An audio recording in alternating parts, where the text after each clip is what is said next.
Hello, my name is Stuart Kay, and I'm from New York City.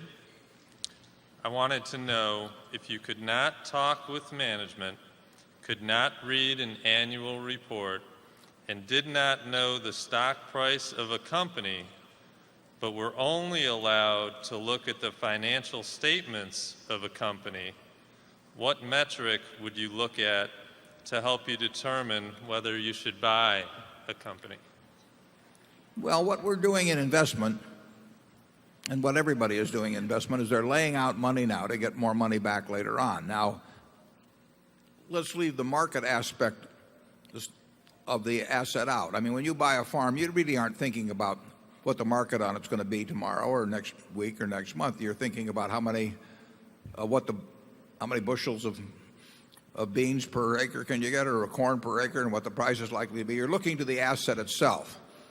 And in the case you lay out, the first question you'd have to make is, do I understand enough about this business so that the financial statements will tell me the information that's useful to me in making a judgment about what those future financial statements are going to look like? And in many cases, the answer would be no. Probably in a great majority of the cases, it would be no. But I've actually bought stocks the way you're describing many times, and they were in businesses that I thought I understood, where if I knew enough about the financial past, it would tell me enough about the financial future that I could buy. Now, I couldn't say the stock was worth X or 105% of X or 95% of X, but if I could buy it at 40% of X, I would feel that I had this margin of safety that Graham would talk about, and I could make a decision. Most times I wouldn't be able to make it. I wouldn't know. If you hand me a bunch of financial statements, you don't tell me what the business is, there's no way I can make a judgment as to what's going to happen. It could have been a hula hoop business. It could have been a pet rock business. On the other hand, it could have been Microsoft early on. So unless I know the nature of the business, the financial statements aren't going to tell me much.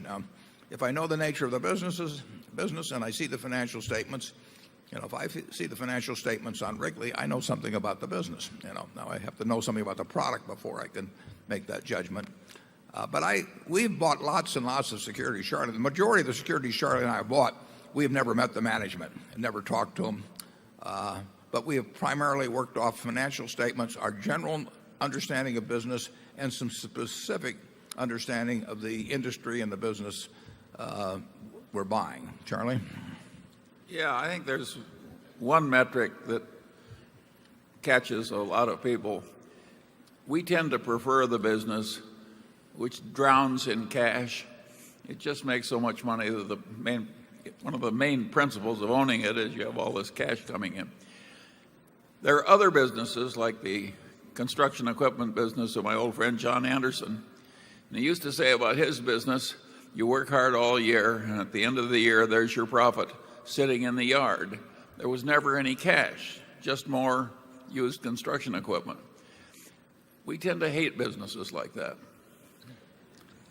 Yeah, it's a lot easier to understand a business that's mailing you a check every month. But that's what an apartment house is. If you own you can probably value an apartment property pretty well if you know anything about the city in which it's in, and if you have the financial statements, you can make a reasonable guess as to what the future earnings are likely to be. But that's because it is a business that gives you cash. Now there could be surprises in that arena as well. But I bought a lot of things off financial statements. There are a lot of things that I wouldn't buy, if I knew that.